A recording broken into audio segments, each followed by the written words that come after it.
धन्यवाद गर्छु परमात्मा पिताजीलाई अनगिन्ती धन्यवाद गर्छु येशू मसीहको नाउँमा। आज यस्ता यस्ता गवाईहरू यस्ता यस्ता वचनहरू परमात्मा ईश्वर सबैको मुखलाई प्रयोग गर्नुभई स्वयं बोलिदिनुभयो। परमात्मालाई यसको लागि पनि अनगिन्ती धन्यवाद गर्छु येशू मसीहको नाउँमा। हैन यस्ता गवाईहरू हैन जो संसारको लागि असम्भव, संसारले गर्न नसक्ने कार्य आज गर्न सक्छु भनेर खुद महिमा र आशीर्वाद सँगै उद्धार परमात्माले प्रकट गरेर देखाउनु भयो। परमात्मा पिता हजुरलाई यसको लागि म अझै पनि एकदमै धन्यवाद गर्छु। परमात्माको योजना, परमात्माको शक्ति अनुसार, परमेश्वरको आत्मा अनुसार आज यस्ता यस्ता गवाई हैन कि सुनेर पनि दङ्ग पर्ने, छक्क पर्ने, त्यसैले भजनमा नि बताएको छ नि हैन, सच्चाइ आए शान्ति पाए छक्कैमै पनि हैन। छक्कै पर्ने काम कसले गर्नुभएको छ त? हाम्रा पिता परमेश्वरले गर्नुभएको छ हैन। कि एउटा खानाको स्वाद पाउने थिएन, जिब्रो मरेको थियो, लाटो थियो, सम्बन्ध मरेको थियो, परिवारमा सबै चिजहरू के भएको थियो, एकदम रातमा पनि पागल बनाएर हिँडाएको थियो शैतानले। तर आज परमात्मामा जब मन लगाए, विश्वास गरे, त जसरी अपरेसन गर्नुपर्छ भनेर तयार गर्नुभएको थियो, त त्यो तयार गर्दै गर्दा पनि त परमात्मालाई जाने, परमात्मालाई चिने, परमेश्वरले बोलाउनु भयो, उहाँको राज्यमा आए, उहाँको धार्मिकतालाई ग्रहण गरे। त्यस दिनबाट परमपिता परमेश्वरले सारा समस्यालाई हटाएर सारा महिमामा के गर्नुभयो, ओतप्रोत गर्नुभयो। सबै समस्या आफूले लिनुभयो, आफूसँग भएका सबै महिमा के गर्नुभयो, हामी सम्पूर्णलाई प्रकट गर्नुभयो। कसले? हाम्रो पिता परमेश्वरले हैन।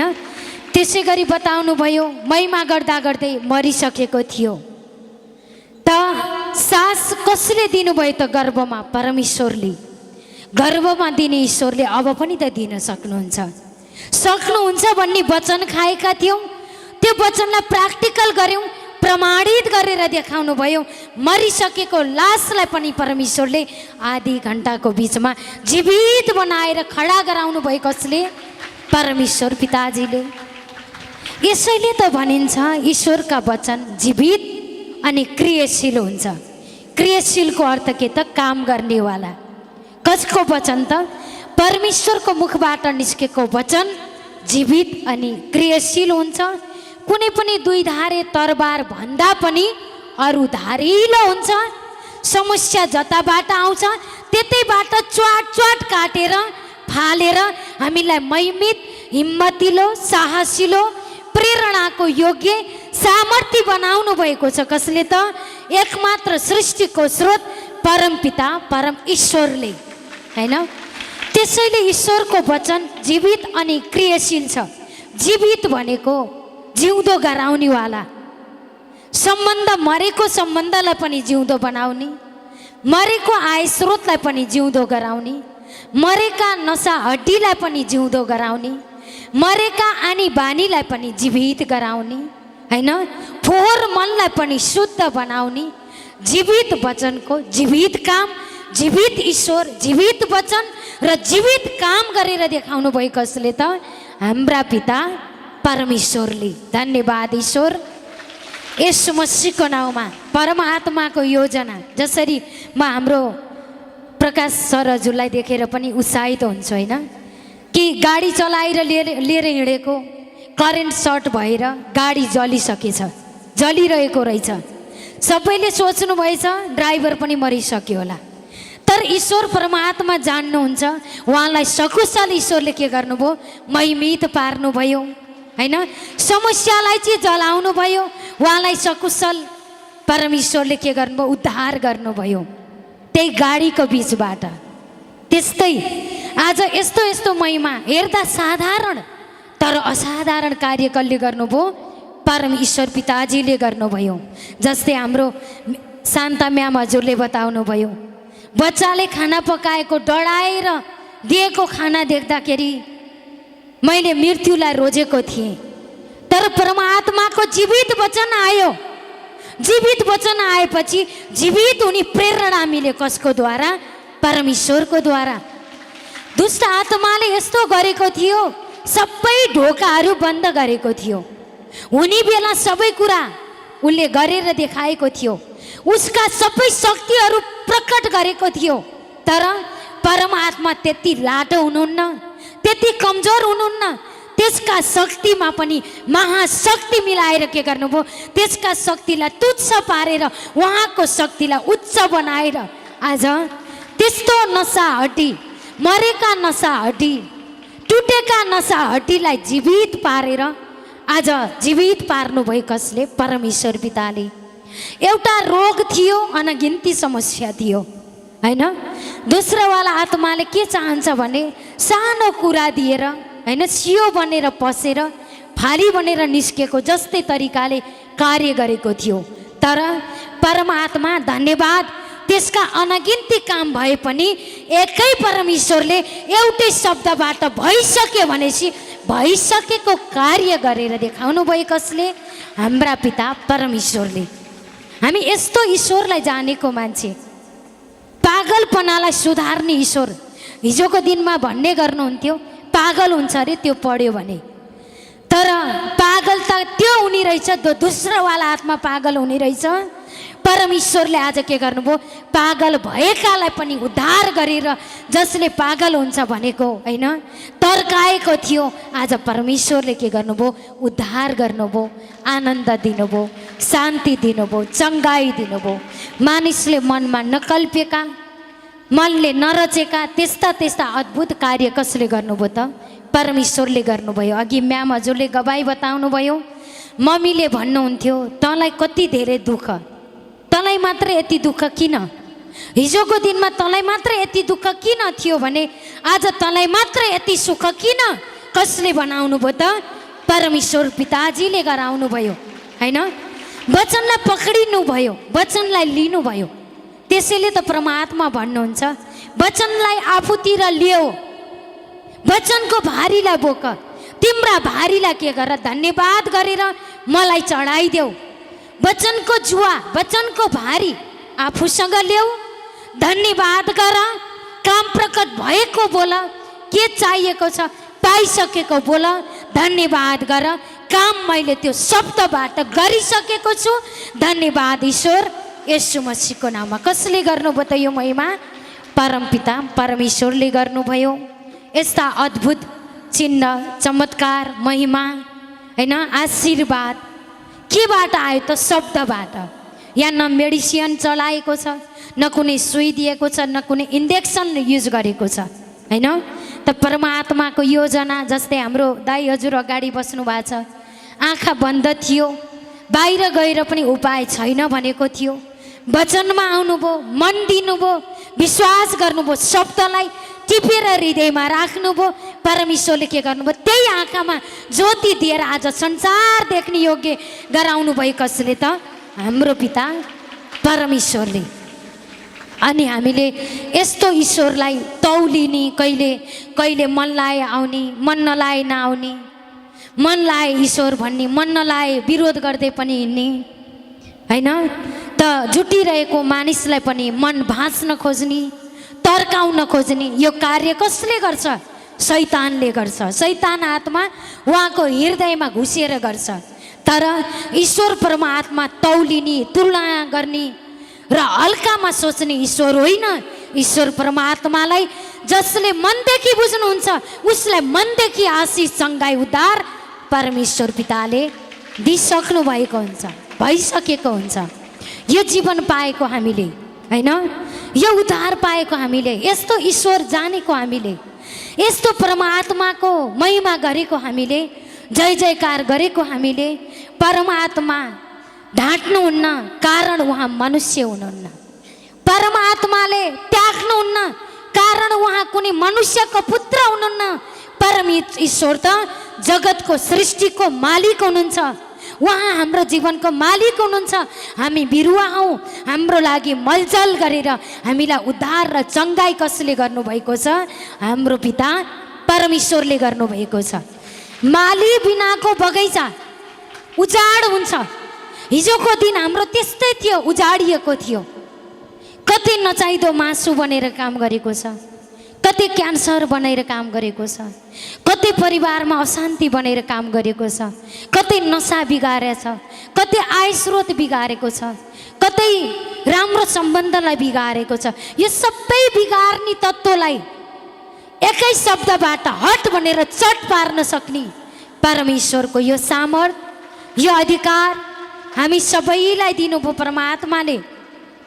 एक अगुवालाई मात्रै नै, हिजोको दिनमा एकलाई एक कुनै अगमवक्ताद्वारा परमेश्वर बोल्नुहुन्थ्यो। आज परमात्मा सबको जनजनको मुख भएर बोल्नुहुन्छ। सबको जीवनमा उद्धार पिता परमेश्वरले गरिसक्नु भएको छ। जब मन दिन्छौँ, जब यो कुरालाई भित्रबाट लिन्छौँ, पिता तपाईँले काम गरिसक्नुभयो, धन्यवाद गरेपछि भइसक्यो। यो जीवन, यो उद्धार कसले दिनुभयो त? आज पिता परमेश्वरले दिनुभयो। त्यसै गरी आज म हाम्रो ज्योति म्यामलाई पनि देखिरहेको छु होइन। त क्यान्सर भएर भरतपुर हस्पिटलमा गएर होइन चेकअप गर्दाखेरि क्यान्सर देखाएको थियो। जब वचनमा जुट्नुभयो, मन दिनुभयो, बिचमा मन टुटाउनु भएको थियो, शैतानले उपहार दियो। के दियो? मन टुटाएपछि शैतानले दुःख दिन्छ। त्यही मन ईश्वरमा जोडेपछि ईश्वरले आशिष दिनुहुन्छ, महिमा दिनुहुन्छ, चङ्गाई दिनुहुन्छ। टुट्नु भएको थियो, पछि परमात्मामा जुट्नु भयो, मन लगाउनु भयो। क्यान्सर जस्तो प्राणघातक समस्यालाई पहिला जुन डाक्टरले क्यान्सर भनेर रिपोर्ट दिएको थियो, समस्या पस्केको थियो, आज उही डाक्टरद्वारा ईश्वर बोलेर तपाईँको क्यान्सरको कुनै सिम्टमै छैन, तपाईँ निको भइसक्नुभयो, तपाईँ ठिक हुनुभयो, तपाईँ ठिक हुनुहुन्छ भनेर कपाल खुइलिसकेको कपाल आज पलाएर होइन त्यस्तो अनुहार पुरै तहस नहस भएको मान्छे आज ग्लोएबल बनाएर परमेश्वरले प्रज्वलित बनाउनु भएको छ। एकचोटि उठेर नमस्कार गर्नुहोस् त सबैजनालाई। यो प्रमाण आज कसले दिनुभयो त? पिता परमेश्वरले। कपाल पनि पलाएर आज त्यति लामो भइसक्यो। यो जीवन कसले दिनुभयो त? परमेश्वरले। केबाट दिनुभयो? उहाँकै मुखबाट निस्केका शक्तिशाली वचनबाट शक्तिशाली काम गर्नुभयो। शैतानका युक्तिलाई छिया छिया पारेर परमेश्वरले आफ्नो काखमा राख्नुभयो। न डरा, म छु तेरो लागि, म लड्छु, त चिन्ता नगर, तेरो लागि म छु नि भनेर खडा हुनुभयो र हाम्रो लागि खुद काम गर्नुभयो। कसले? पिता परमेश्वरले कार्य गरेर देखाउनुभयो। त्यसै कारणले भन्नुभएको छ, यस कारण आफैलाई परमेश्वरको अधीनमा राख।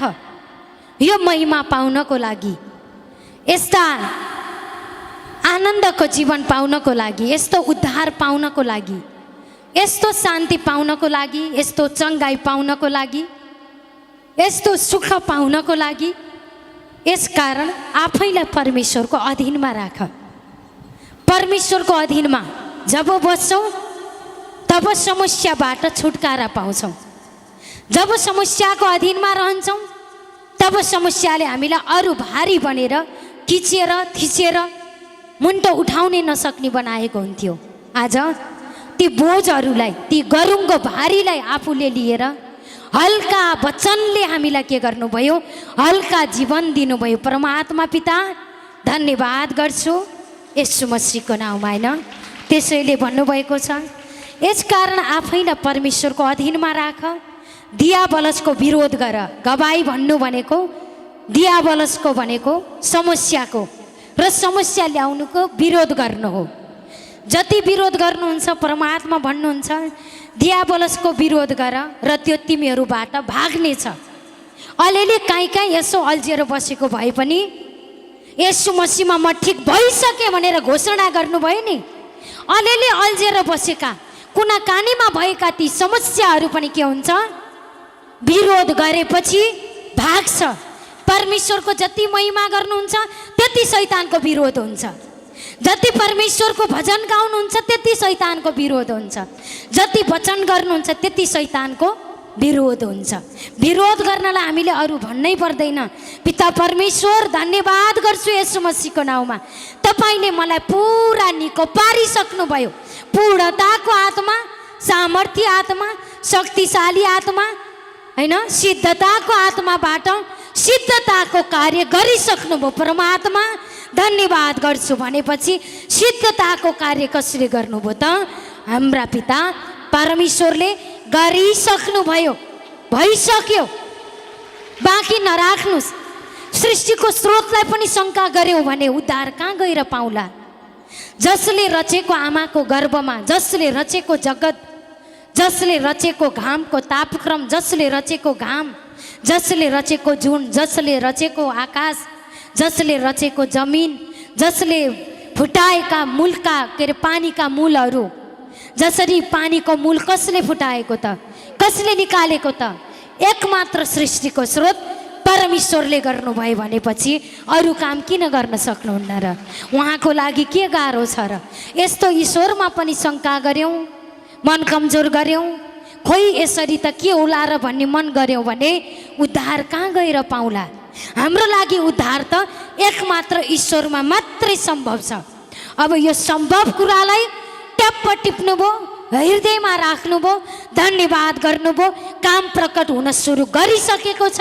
यो होरे अरे एकादेशको कहानी होइन, कसैलाई सुनाउन र सिकाउनलाई भनेका कुरा पनि होइन। यो त के हो त? ईश्वर स्वयं हामीद्वारा हामी सबको लागि बोल्नुभएको कुरा। जसले विश्वास गरेर लिनुभयो उहाँ फाइदामा रहनुभयो। कसको द्वारा त? पिता परमेश्वरको द्वारा। त्यसैले भन्नुभएको छ, र दियाबलसको विरोध गर र त्यो तिमीहरूबाट भाग्छ। विरोध गरेपछि भाग्छ।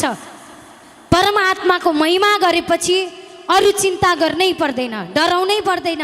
कसरी भगाउने होला, कसरी हटाउने होला, कसरी उद्धार पाउने होला, कसरी जीवन पाउने होला भन्नै पर्दैन। परमेश्वरमा अन्य भाषा गरेर, परमेश्वरमा मन दिएर, परमेश्वरमा विश्वास बढाएर, ढुक्क मन गरेर, उहाँका वचनलाई मुखबाट घोषणा गरेर भइसकेको बोल्यौँ भने परमेश्वर पिताजीले के गर्नुहुन्छ त? दुष्ट आत्माको विरोध यसै गरी हुन्छ। जति ईश्वरको नजिक हुन्छौँ त्यति समस्या टाढा जान्छ, समस्या भागेर जान्छ, समस्या हाम्रो जीवनबाट हटेर जान्छ। त्यसैले परमात्मा भन्नुहुन्छ समस्याको के गर? विरोध गर, र म तिमीहरूलाई के गर्छु? महिमाको मुकुट वर्षाएको छु। मैले तिम्रो लागि आशीर्वाद दिएको छु, चङ्गाई गरेको छु, उद्धार गरेको छु, आनन्द दिएको छु, शक्ति दिएको छु, ताकत दिएको छु। धन्यवाद गर, भइसकेको छ। कसले भन्नुभएको छ? एकमात्र सृष्टिको स्रोत परमपिता परम ईश्वरले भन्नुभएको छ। त्यसैले धन्यवाद पिता येशू मसीहको नाउँमा। र भन्नुभएको छ परमेश्वरको नजिक आओ र उहाँ तिमीहरूको नजिक आउनुहुन्छ।